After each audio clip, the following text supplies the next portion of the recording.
Inilah kisah Kenshin dan Kaori, seorang pemuda kaya yang menyamar jadi cleaning service. Versi Kaori TV, episode 510. Seorang manajer restoran yang bernama Pak Anton akhirnya mendapat hukuman. Ia diperintah Kalia, orang yang menjadi bosnya, kalau hari ini dirinya harus bekerja dengan memakai seragam cleaning service. Begitu pula pegawai lainnya, mereka pun sama, mengenakan baju begitu. Singkat cerita, ada tamu yang datang, mereka pun diremehkan, karena dianggap tak pantas berada di sini. Di restoran mewah yang seperti ini, Pak Anton pun menjelaskan, kalau dirinya seorang manajer, yang lagi mendapat hukuman. Meskipun demikian, Pak Anton sudah merasakan, diperlakukan tak enak oleh orang lain, lantaran berseragam cleaning service. Tak lama kemudian, ada mobil mewah yang masuk ke halaman depan. Lamborghini berwarna merah. Semua pegawai di situ memperhatikan. Jadi terkesan melihatnya, namun mereka langsung sadar, tiba-tiba menjadi khawatir, kalau nanti akan diremehkan lagi oleh tamu yang datang ini. Semua menjadi was-was hatinya. Deg-degan sekali, merasa tak percaya diri, karena orang kaya bermobil mewah akan masuk ke sini. Kenshin dan Kaori pun belum mengetahui. Mereka pun turun dari mobilnya, lalu berjalan bersama. Kaori kemudian bilang, "Oh ya, saya tempatnya besar ya. Bakalia kok bisa-bisanya punya usaha restoran kayak gini?" Kenshin menjawabnya, "Iya Kaori, aku juga baru tahu kemarin. Nggak nyangka pula, kalau ini miliknya Mbak Kalia." Kenshin kemudian bicara, "Ayo Kaori, kita masuk ke dalam. Katanya kamu mau coba makan." Kaori pun mengiyakan. Mereka jalan bersama, berdampingan.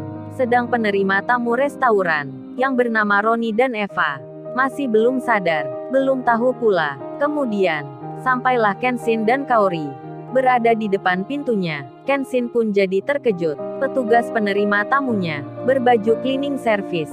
Kaori pun melihatnya, nampak aneh rasanya. Roni dan Eva pun menyambutnya. Pandangannya hanya melihat bawah. Mereka lalu berkata, sembari tangannya menunjukkan, "Silahkan Mbak dan Masnya, mari masuk ke dalam." Pegawai itu tak melihat tamunya, karena merasa tak percaya diri. Kenshin kemudian bicara, "Loh, kenapa ya, Mbak dan Mas ini, kok berseragam seperti ini? Emangnya sudah ganti ya baju kerjanya?" Kenshin bertanya, dan dua pegawai itu jadi terkejut. Tiba-tiba orang di depannya bicara seperti itu. Mereka pun melihatnya. Saat tahu siapa yang datang, langsung terkaget jadinya. Laki-laki yang kemarin ada di depannya, bersama wanita cantik. Roni dan Eva pun mengerti. Ternyata yang pakai mobil mewah itu adalah pria ini. Mereka pun sangat malu sekali. Kenshin kemudian bertanya lagi, "Oh ya Mbak dan Mas ini, mengapa kok berseragam cleaning service? Security di sana pula, ada apa memangnya?" Dan Roni pun menjawabnya, "Oh ini Mas, kita lagi terkena hukuman. Karena masalah yang kemarin." Manajer Pak Anton pun sama. Beliau mendapat surat teguran. Kenshin lalu bilang, "Oh gitu ya, padahal saya merasa tak mengapa. Tak marah pula. Kalau gitu nanti masalah ini saya akan bicarakan dengan Mbak Kalia. Biar tak usah seperti ini." Kaori yang mendengar itu, Kaori langsung jadi tahu. Jangan-jangan kemarin Kenshin ke sini mendapat perlakuan tak baik karena berseragam cleaning service. Kemudian Kenshin berkata, "Oh ya, ini istri saya. Namanya Kaori. Kalau gitu kita masuk dulu. Ayo Kaori, kita jalan." Kaori pun mengiyakan. Penerima tamu itu melihatnya, jadi sangat malu rasanya. Cowok yang kemarin dianggapnya tak punya, ternyata orang kaya, yang baik sikapnya. Kemudian Kenshin ada di dalam. Semua pegawai di situ melihatnya, termasuk Pak Anton manajer itu. Jadi tak berani mendekat, dengan menyambutnya, seperti pada tamu yang lain. Pak Anton merasa malu, malah menghindar dengan pura-pura ingin ke kamar belakang. Kenshin dan Kaori pun duduk di tempatnya. Tak ada pelayan restoran yang mendatangi, karena mereka merasa takut sekali. Menjadi malu dan khawatir, apalagi memakai baju kerja cleaning service. Jadinya semua pegawai restoran itu tak ada yang mendekat, sekedar menawarkan menu makanan. Tamu-tamu yang lain melihatnya, termasuk yang dari luar kota. Mereka pun bertanya, mengapa laki-laki dan perempuan itu tak dihampiri seperti dirinya. Kaori pun sampai merasa akan hal yang demikian. Hingga Kenshin bilang, "Kaori, kamu tunggu di sini. Aku tak memesan menunya. Coba kamu lihat pengantar makanannya yang berbaju cleaning service. Aku pikir mereka pasti malu."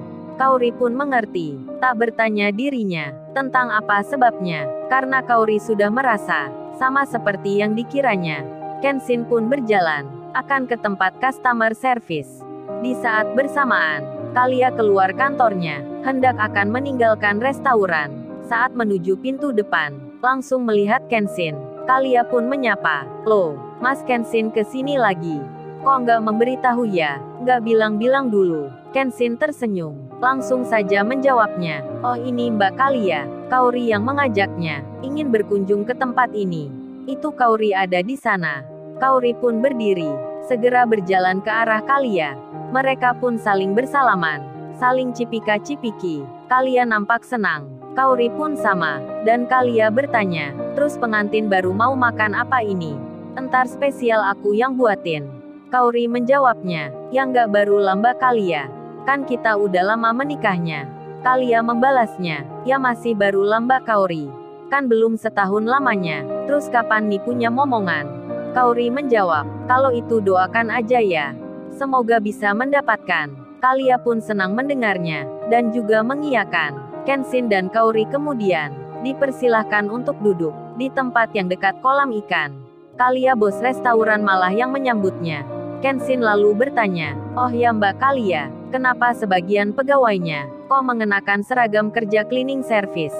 "Saya tadi heran melihatnya." Kalia pun menjawabnya, "Oh, ini Mas Kenshin dan Mbak Kaori. Mereka memang saya perintah begitu. Karena kemarin hampir mengusir Mas Kenshin. Biar mereka mengambil pelajaran dengan mengenakan baju begitu. Maksudnya biar bisa merasakan perasaan seperti cleaning service. Kalau tidak saya khawatir, besok-besok akan mengulangi lagi." Kenshin dan Kaori mendengar Kalia bicara. Kaori pun jadi tahu sebabnya. Kemudian Kenshin bilang, "Ya sudah Mbak Kalia, nggak usah diperpanjang lagi. Hari ini saja mereka dihukumnya. Saya malah jadi nggak enak. Kasihan mereka, terpaksa menjalani. Kalau saya memang sudah biasa." Kalia menjawabnya, "Baiklah Mas Kenshin, kalau gitu biar mereka tahu. Saya panggil saja di sini. Sekalian mereka minta maaf." Kalia langsung saja berjalan, padahal Kenshin tak meminta. Kemudian, dipanggillah Pak Anton, manajer itu, serta semua pegawai yang ikut meremehkan, agar segera menemui Kenshin.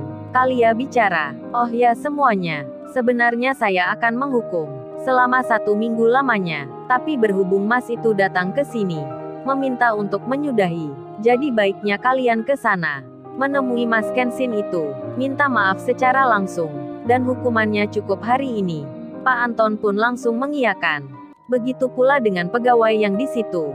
Mereka langsung menemui Kenshin, dengan bersama-sama mendatangi mejanya. Para tamu-tamu yang makan di situ jadi tak mengerti maksudnya, mengapa tiba-tiba banyak pegawai restoran menghampiri laki-laki itu. Kenshin pun memaafkan, dengan senang hati tak mempermasalahkan. Dan Pak Anton jadi lega.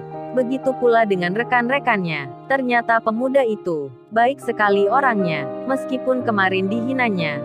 Setelah itu datanglah makanan yang dimasakkan langsung oleh Kalia.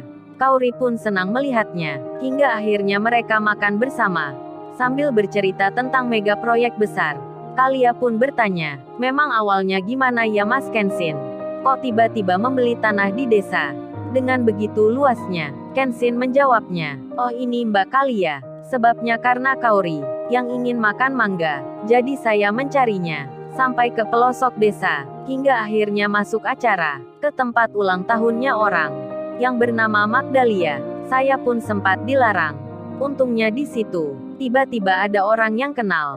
Jadinya mangga itu akhirnya bisa didapatkan." Kalia pun membalasnya, "Waduh, berarti Mas Kenshin ini sayang istri sekali ya. Sampai demi mangga saja jauh-jauh ke desa. Atau jangan-jangan Mbak Kaori ini sudah ada isinya dan minta buah mangga. Biasanya orang kalau sedang hamil, minta apa saja harus dituruti. Benar nggak itu Mbak Kaori?" Kaori pun menjawabnya, dengan tersenyum mengiyakan. Kalia pun sangat senang. Lantas ia bicara, "Oh ya Masnya tadi, kalau nggak salah, Menyebut nama Magdalia ya. Sepertinya saya punya teman yang rumahnya ada di sekitar itu. Kemudian Kalia membuka handphonenya. Langsung saja menunjukkan sebuah foto di kontak WhatsApp-nya. Dan Kalia bertanya pada Kenshin. Oh ya Mas Kenshin, apa ini ya yang bernama Magdalia? Kenshin melihatnya. Langsung saja dijawabnya. Iya Mbak benar, ini memang orangnya. Kalia pun berkata, wah berarti kebetulan ya, Magdalia ini teman akrab saya. Besok kalau ke sana, melihat lahannya, aku akan mengajaknya. Di saat yang sama, Magdalia pun belum merasa kalau sedang dibicarakan. Bahkan ia lagi bingung, merasa pusing memikirkan perusahaan ayahnya yang terkena krisis ekonomi.